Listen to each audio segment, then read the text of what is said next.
April 1 ನಮ್ಮ ಪರಮ ಪೂಜ್ಯರ ಜನ್ಮದಿನೋತ್ಸವ, ಅದು ಗುರುವಂದನಾ ಕಾರ್ಯಕ್ರಮ.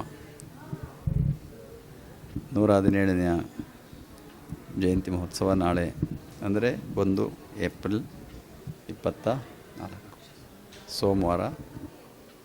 ನಾಳೆ 11 ಗಂಟೆಗೆ ಕಾರ್ಯಕ್ರಮ ಇದೆ. ಬೆಳಗ್ಗೆ ಗದ್ದಿಗೆ ವಿಶೇಷ ಪೂಜೆ ಆದಮೇಲೆ ಅವರ ಪುತ್ಥಳಿಯ ಒಂದು ಮೆರವಣಿಗೆ, ಅದು 9:30 10 ಗಂಟೆ ಒಳಗೆ ಮುಗೀತದೆ. 11 ಗಂಟೆಗೆ ಒಂದು ವೇದಿಕೆ ಕಾರ್ಯಕ್ರಮ, ಸಭಾ ಕಾರ್ಯಕ್ರಮ ಇರ್ತದೆ. ಅದರಲ್ಲಿ ವಿಶೇಷವಾಗಿ ಈ ವರ್ಷ ಪತಂಜಲಿ ಖ್ಯಾತಿಯ ಬಾಬಾ ರಾಮದೇವ್ರವರು ಬರ್ತಾಯಿದ್ದಾರೆ. ಅವರು ಬೆಳಗ್ಗೆನೇ ಬಿಟ್ಟು ಕಾರ್ಯಕ್ರಮ ವೇಳೆಗೆ ಬರ್ತಾಯಿದ್ದಾರೆ. ಸುತ್ತೂರು ಜಯದೇವರು ಬರ್ತಾಯಿದ್ದಾರೆ. ಮತ್ತು ನಮ್ಮ ಮುಂಡರಗಿ ಅನ್ನದಾನೇಶ್ವರ ಮಾಸವನ್ನು ಹಿರಿಯರು ವಯೋವೃದ್ಧರಾಗಿರುವಂತಹವರು.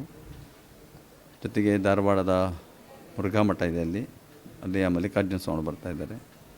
ಜೊತೆಗೆ ನೀವೆಲ್ಲ ಕಂಡಿರೋ ಹಾಗೆ ಗದಗಿನಲ್ಲಿ ವೀರೇಶ್ವರ ಪುಣ್ಯಾಶ್ರಮ ಇದೆ, ಏನು ಪುಟ್ಟರಾಜ ಗವಾಯಿಗಳು ಅವರು ಸ್ಥಾಪನೆ ಮಾಡಿದ ಹಿಂದೆ ಅಂಧರ ಬಾಳಿನ ಬೆಳಕಾಗಿರುವಂಥವರು, ಇಂದಿಗೂ ಕೂಡ ಅವರು ನಡೆದಾಡುವ ದೇವರಂತೆ ಭಾವಿಸ್ತಾ ಇರುವಂತಹ ಆಶ್ರಮದ ಅಧ್ಯಕ್ಷ ಆಗಿರುವ ಕಲ್ಲೆಯಜ್ಜ ಅವರು ಕೂಡ ಆಗಮಿಸ್ತಾ ಇದ್ದಾರೆ. ಅನೇಕ ಪೂಜ್ಯರುಗಳು ಆಗಮಿಸ್ತಾ ಇದ್ದಾರೆ. ಒಂದು ಭಕ್ತಾದಿಗಳೆಲ್ಲ ಭಾಗವಹಿಸ್ತಾ ಇದ್ದಾರೆ. ನಾಳಿನ ಕಾರ್ಯಕ್ರಮ ಒಂದೇ ಅಧಿವೇಶನ ಇದೆ, ಏಕೆಂದರೆ SSLC ಪರೀಕ್ಷೆ ಮತ್ತು ಕೋಡ್ ಆಫ್ ಕಂಡಕ್ಟ್ ಎಲ್ಲ ಇರೋದ್ರಿಂದ ಕೇವಲ ಒಂದೇ ವೇದಿಕೆಯ ಕಾರ್ಯಕ್ರಮ ಇರುವಂಥದ್ದು. ನಾಳೆ ವೇದಿಕೆ ಕಾರ್ಯಕ್ರಮ 11 ಗಂಟೆಗೆ ಇದೆ. ಪ್ರಸಾದ ವ್ಯವಸ್ಥೆ ಪ್ರತಿ ವರ್ಷ ಮಾಡ್ದಂಗೆ ಮಾಡ್ಕೊಂಡಿದ್ದೀವಿ ವ್ಯವಸ್ಥೆ. ಅದನ್ನು ನಾವು ಇಷ್ಟೇ ಅಂತ ನಾವು ಯಾರು ಹೇಳೋಕ್ಕಾಗುತ್ತೆ. ಬಂದಷ್ಟು ಜನ ಬಂದು ಎಷ್ಟು ಜನ ಬಂದರೂ ಬರ್ತಾರೆ. ಅದ್ರ ಜೊತೆ 2-3 ಕಡೆ ಇರ್ತದೆ.